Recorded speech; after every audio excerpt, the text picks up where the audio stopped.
বালাকৃষ্ণা কাকুর সদ্য মুক্তিপ্রাপ্ত চলচ্চিত্র আখান্ডা 2 তাণ্ডবম দেখে শেষ করে ফেললাম। তো কেমন লাগলো চলচ্চিত্র, এটা নিয়ে আমি অমৃত ছোট্ট একটা রিভিউ করছি। যারা এর আগে বালাকৃষ্ণা কাকুর 2-4টা সিনেমা দেখেছেন তারা অবশ্যই জেনে থাকবেন যে তার সিনেমাগুলো কেমন হয়। এর আগে যে আখান্ডা পার্ট 1 ভেবেছিল, পার্ট 2 এর সাথে গল্প কানেক্টেড আছে এবং আমরা দেখি তার প্রায় 4-5 বছর পরকার ঘটনা, যেখান থেকে আখান্ডা 2 তাণ্ডবম সিনেমাটি শুরু হয়। তো যা বলছিলাম, বালাকৃষ্ণা কাকু মানে ওয়ান ম্যান শো, যেখানে তার অরা ফার্মিং, বড় বড় করে ডায়লগ বাজে, হাটের বাতাসে 30-40 জন ভিলেনকে একবারে উড়িয়ে দেওয়া, পাশাপাশি হাঁটুর বয়সী নায়িকাদের সাথে রোম্যান্স করা এবং কোনো লজিক থাক বা না থাক ভরপুর অ্যাকশন এবং রোমাঞ্চে ভরপুর সিনেমা, এটাই হলো বালাকৃষ্ণা কাকুর ফর্মুলা। এই প্রথম পার্টে আমরা বালাকৃষ্ণা কাকুর ফ্যামিলির সাথে রিলেটেড কিছু ঘটনা দেখলেও এই পার্টে ঘটনাগুলো দেশ তথা ইন্টারন্যাশনাল একটা গ্রুপের বিরুদ্ধে বালাকৃষ্ণ কাকু নেমে পড়ে যুদ্ধ লড়তে, যেখানে চাইনিজ শত্রুরা মহাকুম্ভ মেলাকে কেন্দ্র করে একটি সাবোটাজ করার চেষ্টা করছে, কিন্তু বালাকৃষ্ণ কাকুর কাছে তো এসব ডাল ভাত। এর সাথে আবার পারিবারিক কিছু বিষয় যুক্ত করে মাস মাশাআল্লাহ একটি সিনেমা তৈরি করার চেষ্টা করা হয়েছে। আখান্ডা পার্ট 1-এ যে পরিমাণ অ্যাকশন দৃশ্য ছিল বা অ্যাকশন ছিল, আখান্ডা পার্ট 2-তে তার চেয়ে অনেক বেশি অ্যাকশন দেখায়। আমি আখান্ডা 2 তাণ্ডবম সিনেমাটি HDTS প্রিন্ট দেখেছি, অর্থাৎ খুব ভালো একটা প্রিন্ট দেখতে পারিনি, অবশ্য দেখার প্রয়োজনও মনে করি না।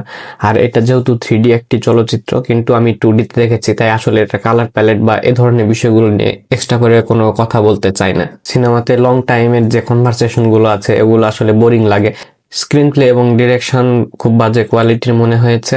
তখন আমি সৎ রিভিউ করছি, কারণ এই সত্যি কথাগুলো বলছি।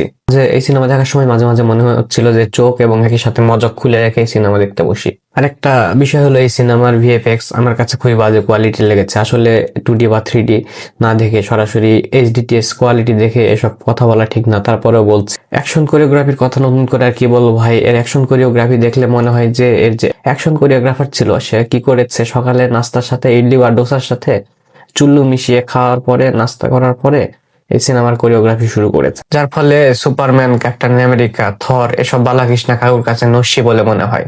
এবং সিনেমা এমন পর্যায়ে নিয়ে চলে গেছে যে এটা দেখে মনে হয় যে বালা কাকু এক গ্রাসে পুরো ইউনিভার্স খেয়ে ফেলতে পারে, এবং এটা খাওয়ার পরে তিনি কোনো ঢেকুরও মারবেন না, পাদও মারবেন না, হজম করে ফেলবেন। বালাকৃষ্ণ কাকুর সিনেমার যেসব ফর্মুলা থাকে সেগুলোর সাথে আরেকটা ফর্মুলা আছে, যেটা হচ্ছে কাকুর ডবল রোল করতে হবে, একটা বুড়া মার্কা রোল আর একটা হচ্ছে একটু যুবক। এখন তো আর কচি হতে পারবেন না, যতটুকু দেখানো হয় যুবকের একটা রোল থাকবে, এখানেও তাই আছে।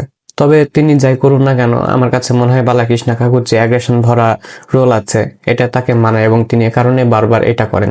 কে কি বললো এটা নিয়ে তিনি মাথা ঘামানি না, এবং যারা বালাকৃষ্ণ কাকুর ফ্যান আছে তাদেরকে উদ্দেশ্য করে মূলত এই সিনেমাটি বানানো হয়েছে বলে আমার মনে হয়। একটি ভালো লাগার বিষয় হচ্ছে তারা সনাতন ধর্মকে প্রমোট করার যথেষ্ট চেষ্টা করেছে, যদিও অতিরঞ্জিত বলে মনে হয়, কিন্তু তারপরেও তারা যা করেছে এটা বেশ ভালো লেগেছে। এবং এতে শিবের যে অভিনয় করেছেন, তাকে আমি স্টার প্লাসে দেখেছি শিব চরিত্রে অভিনয় করতে, তার অভিনয়টা আমার কাছে বেশ মানানসই মনে হয় এবং তাকে শিব রূপে দেখতেও বেশ ভালো লাগে। সবাই এই সিনেমা নিয়ে যতই ট্রল করুক না কেন, যখন কোনো গ্রামে চায়ের দোকানে বা রাস্তার মোড়ে কোনো দোকানে বালা কাকুর অ্যাকশন বা গলা ফাঁড় ডায়লগ ডেলিভারি দেখি অ্যাগ্রেশনের সাথে, তখন চায়ের স্টলে বসা লোক বা সেই দোকানে বসা লোকগুলো যেভাবে টিভির দিকে হা করে তাকিয়ে বালাকৃষ্ণ কাকুর মতো নায়ক সুলভ একটা এক্সপ্রেশন নিয়ে আসে মুখের মধ্যে, সেটা দেখে বোঝা যায় যে বালাকৃষ্ণ কাকু যে রকমই সিনেমা তৈরি করুক না কেন তার দর্শক কোনো না কোনো অঞ্চলে থাকবেই।